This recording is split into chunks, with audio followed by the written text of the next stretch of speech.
Happy New Year! I know it's been a while, but I'm back. And wow, we did it, y'all. 2018. For me, 2018 was that year that just kind of was like a purging of sorts for me. And I mean, literally a cleansing on all types of levels. So I'm back, and I want to come and say Happy New Year.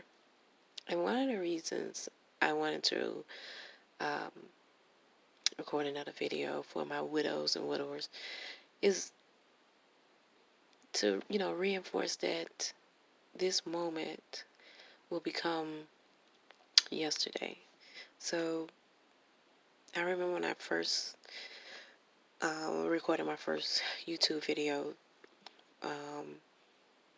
and I was like, oh my goodness, I don't know what I'm doing. All I knew is I had all these emotions and thoughts and ideas that I wanted to share. Although I journal daily, and that helps. And it wasn't until I began to record videos of just, you know, day-to-day challenges. For instance, my grocery shopping situation. But that just lets me know every moment is something that um, we can build upon. And the wonderful thing is I can look back on those videos, and in those videos I can see the raw emotions. And guess what? Those videos were yesterday, 2 months ago. I think I got one 6 months ago. So I guess one of the major highlights for me is to let you know that what you're going through and what you're feeling right now is real. And I'm not talking about that fluff type of real. It's tangible. Grief is something you can actually feel. And it can come in so many ways. And the thing is, we have to recognize them, feel them, and to the best of our ability in that moment, try to put them in their proper place. We don't always get that right the first time. I know I did. For me, it was just sometimes so much easier to bury those feelings and just walk right over them. However, I've learned that when you do that, you always end up having to come back and dig them up, and that digging is strenuous, just like digging anything up. And then you have to work of picking those feelings and those actions up and putting them in their right place, right? So it's kind of like double work. So I would suggest feel what you feel in a very safe manner, in a healthy manner as well. And try to put them where they belong for you. It doesn't mean they have to stay there, but just put them somewhere safe, And just remember that your feelings are real. Don't be in any rush. And be easy on yourself. And that's with anything. But when you're grieving, a lot of times for me, and I'm coming up on year 8 this month, January 2019. And it's difficult, A lot of people look to me and they're like, oh, she got it together. What are you doing? And I tell them, those first 4 years, literally, it was a blur. I call it, everything was foggy. I was literally in subconscious mode, And now, currently, things are a whole lot clearer for me. And I look back and I'm like, wow, I should have did that a whole lot different. Or I shouldn't have felt that way. But that's okay. So even now, like I said, I'm coming up on year 8. I have the courage now, though, to go back and start digging up those feelings. And because things are clear, I understand that I need help doing that. And the healthiest way for me to do that, beyond a grief, support group, and it doesn't necessarily have to be a group, you guys and ladies. It can be just someone that you trust and you trust their opinions and that you can confide in, that you can just go and just be you. But I will tell you this, make sure that, this individual is somebody that is I guess, a bit structured to some sort, because I've noticed over the years that sometimes as a widower, we can not so much overload, but it can become a dumping section where we want to come and just dump our hurt and our pain and confusion on someone. And if they're not a professional, they can drain them. And then when they're avoiding you because they don't want to be, feel drained, not because they don't love you, but because, it drains their energy, right? And then you're like, why are they avoiding me? So it's best that, if it's someone that can be, ask them, first if they would like to be your accountability partner, if that works for you. And, somebody, like I say, have some structure, and they can say, okay, hey, let's, kind of chop up what you guys are talking about. What I mean by chop up, let's take it in pieces, and not just a situation where you're just doing all the talking, where they can actually help talk with you through it as well. And if you can, as for me, I was like, you know what, I go take care of when my heart is not right. I had a scare one morning. I'm digressing a little bit just to prove a point. I woke up one morning, this is after my husband passed away, and I couldn't feel my middle fingers here and here. And my arms were weak, and my chest was heavy. And it's something I had never experienced before. So, first thing I thought was, oh my goodness. Excuse me. Am I having a heart attack? You know what I did? I went to the doctor because of the insurance I have. I didn't have to go through my primary care. I went straight to a cardiologist, right? And so if anything is going on with your emotions and your mind and your overall mental well-being, then go seek, just like I did, go sit down with a therapist or a licensed grief counselor, um, a psychiatrist of sorts. Um, I was fortunate to find some really great free services in my area that offer services for grief support. Absolutely free. And these were licensed therapists who were donating their time for our benefit. And as the years went by, as I think about it, these groups and going on a regular basis, things became clearer for me. And I started to look back at some things that I just threw dirt on and buried, and I walked right over them. And I finally had the courage to go back and dig those feelings up and those things and those actions up. But when I did, I felt like crap, because at the end of the day, you're like, I'm a good person.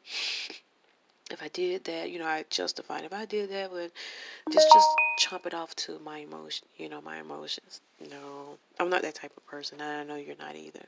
So I made a conscious decision, and I said, you know what? my grief support group is phenomenal. I'm talking about outrageous. I love them. I need it a lot more. So I went and sat with a licensed therapist, and you know, in my mind, because I had never been to a licensed therapist or anything like that. So I'm like, you sit there, you talk. Mm-mm. You actually have homework, activities, like really that you have to, if you want it to work, and that was the best thing that I could have done. And so if you want to know, one of the things that make me better right now is because I went and got the help that worked for me. Okay, so I encourage each of you to do the same. And spiritually, I there was a lot that I did. Prayer, meditation, and just although my husband and I, were very spiritual people. However, because we both worked, and by the time we got home, at the time it was just our daughters mainly that were oh my goodness, we had one that was athletic, and then we had one that was like very prissy, and so they were always doing stuff. And it, we kind of didn't really, meditate as much as we probably should have. I know as we should have. And now I do. I set aside time for my spiritual well-being. I mean, on purpose. I'm just sorry. I gotta have it, and I feel good about it. So, for anyone that's wondering, like, when is this gonna be over with? The confusion, the headache, the foggy brain. Oh my goodness. I had a major health scare in 2018, actually in January of 2018. And it was to the point where, and this is before I filmed my first YouTube video, I couldn't drive. My speech was off. I couldn't. Oh my. I mean, it was really, really scary, and it was me trying to go at it alone and not ask for help. And although journaling, it's the first thing to say, oh, journal, trying to get it out, and I was. And it wasn't until someone said, hey, sometimes you got to take it a step further. Do a YouTube channel. And I was like, YouTube never crossed my mind,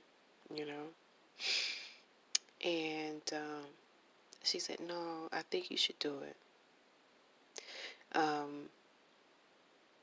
There may be someone out there that needs to hear about your grief journey, So that's okay. I'll do it. And I don't do it, I do it when I record a video when I feel the spirit to do it, And I'm glad that I did. And I encourage each and every one of you to find the outlet. I mean, be intentional on it, because it'll bring you so much joy. And for those with children, like myself, young children, it's imperative that you are whole. And I mean the WHOLE, And when you're whole, and that means a good balance of spiritual, mental, emotional, psychological, it brings so much joy and relief to your life and those that are directly affected by your well-being. So that's why I make sure that I have time to sit down and meditate, or you can call it prayer, or however you want to label it. I will tell you this, I'm very intentional on,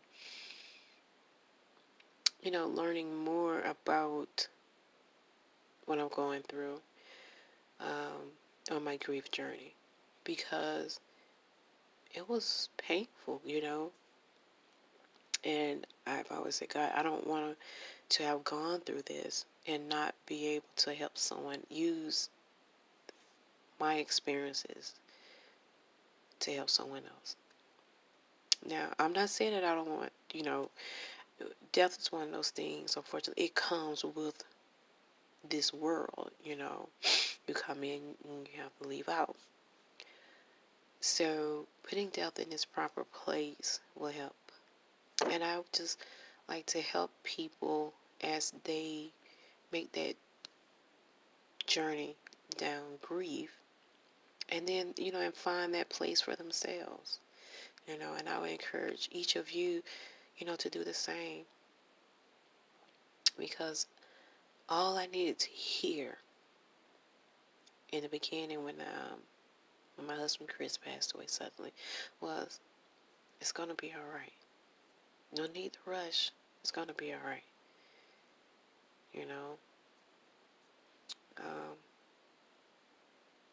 And not just once. You need to hear it on a regular basis. Like, hey, you can do this. And you can. And you are. And that, you're going to get through this. I know it's different when other people say, girl, you that hasn't experienced what you have when it comes to losing a spouse or a loved one, period. And they say, girl, hey, you'll get over it. But if it has a sense of strength and power when somebody who's gone through it say, hey, you're going to get through it. And you know why? Because guess what? I lost my best friend. I mean, my husband and I was so wonderful together, to the point where I remember telling him once, like, I remember dreaming of you. I used to tell him that when we first met. He was like, yeah, okay, nah, I don't think we ever met. But I'm telling you, I know we did. Because we was just like the perfect match. Seriously. And when my husband transitioned, it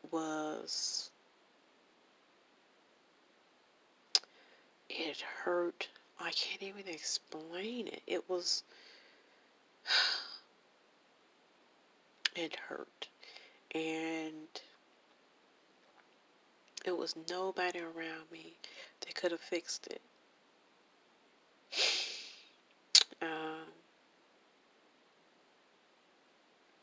So, you go through that. And I needed to hear it's going to get better. But I need to know how it was going to get better. You telling me it's going to get better did nothing for what I was feeling in the moment. You giving me a condolence card saying it's going to get better. I appreciate it, but it did nothing for what I was feeling in the moment. So I said, God, I don't want to go through this and not be able to help somebody in their grief journey.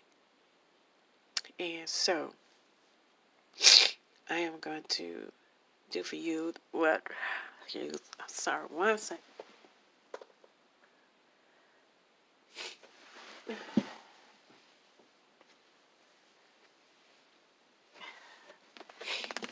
Okay. So I'm gonna do for you what I was searching for after my husband passed away. So I'm not gonna tell you just that it's gonna get over. I mean that it's gonna get better. I'm gonna show you. On January 23rd, 2011, while I was on maternity leave with our second son, actually was in the process of searching for a bigger home since the family was growing so.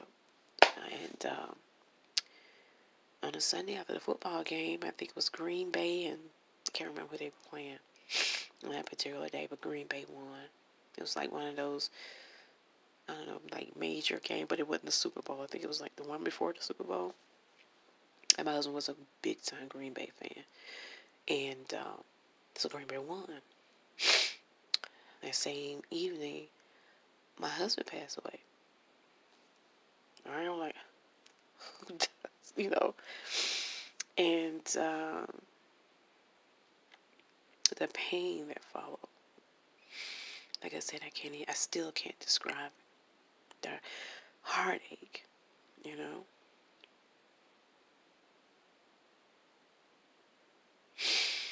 But guess, I ain't no guessing. I gave you the date because that was almost 8 years ago. So, all I'm doing is giving you facts. 8 years ago, around 9 o'clock p.m., I think it was in the 9 o'clock hour, I think, January 23rd, 2011. I thought the clock had just stopped. Literally, that's what it felt like. And to be honest, it felt like that for like a few years. Like the clock just stopped. I still could not see beyond that what was going on in front of me. So please hear me. It does get better. Because guess what? Time doesn't stop. It keeps advancing. So give yourself time. You know, plan to be here 20 years, you know, from that moment, from this moment. And guess what? You'll be here. It's what you do from now to that time period, you know? And there's certain things you can do.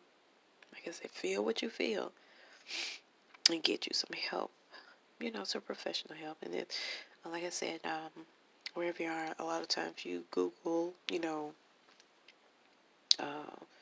free grief support groups. They're out there. Because it's nothing like sitting with someone who feels your heartache where you don't have to feel like you have to describe what you're feeling in your heart. Because you just know it.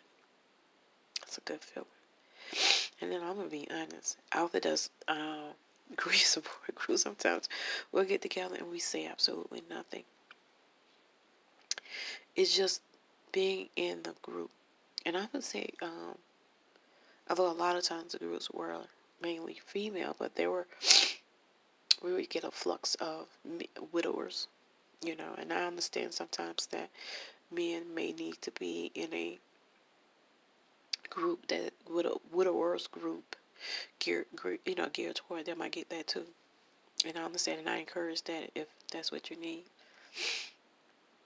So don't do this alone, because death is one of those things that is guaranteed. And I want you to find the beauty in your loved one transitioning and you living on to so much more, you know, joy and the opportunity to see your children grow up if you have children. The opportunity to find love again, you know, and the opportunity to look back like I am, to reflect upon the day that you and your spouse saw each other for the last time, you know. For a long time, I could not do that. And when I was able to do that, oh my goodness, it was a relief. But at the same time, my heart was like, oh, I mean, it was just like, it was beating, but it was like beats that was just so deep and strong, like boom, boom, boom, boom, boom, boom, But I ran that movie. I watched that movie of that moment, and now I watch it, and I smile. You know, one of the things I didn't get off subject. I did not want to do is for this, because I know there's a lot of people don't want to talk about grief. And I heard this quote, what is it? Ralph Smart from York, Infinite Waters is a YouTube channel, and he was like, "None of us gonna make it out of here alive." And I thought that was so funny. I mentioned it to my widow group, and they didn't find it very funny, but I did. That because we're on a different journey, but some did, and it was just, it's true. We're not, and that's okay because this is how it was designed. All right, and enjoy this life, enjoy this world, and everything that God has created, or the source. Not gonna get into labeling the most beautiful creator in the world, and because I don't think there's a label or title that can contain him or it, but I know there's a creator, you know, and I love him dearly. Um, and I just don't want it to be sad. Because guess what?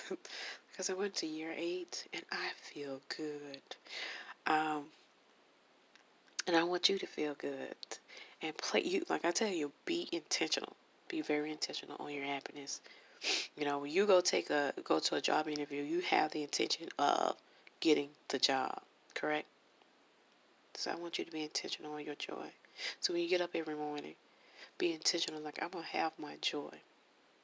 Okay? I even have, like, my own joy food. I do. Because I'm intentional. I was like, I like how I feel when I eat this. And it's healthy for me, too. So, and I had a visitor, I want to say about 2 weeks ago, and she was asking how. She was like, "You look good." And I was like, "Well, thank you. I feel good." She was like, "Well, are you dating now?" And I was like, "No, not yet." And I said, "I'm just enjoying where I'm at. And before long, I walked to the car, and I'm like, zigzag. I'm like, I might break out and sing James Brown. I feel good. Da-da-da-da-da-da. And I did, and I still do. I feel good. And that's almost 8 years later. So that's what you have to look forward to. This right here, where I am now. So don't give up. You're doing the best that you can do with what you have. And let me tell you something, nobody else should be judging you. Definitely not yourself. Your feelings are real, and there are people, there are groups out there to help you. And it's a journey. But guess what? Where I am now, you can be too. 8 years, 5 years, 2, 1, it's nobody's business how long it takes you to get there, as long as you get there. Do you understand? So, I'm going to end it on that. And remember, pressure can bust a galvanized pipe. And I've almost found that out the hard way a year ago this month, January of 2018. So be mindful and intentional on gaining your joy, doing the work to make you whole again. Be in it to win it, because you are a winner. Love you guys. Happy New Year.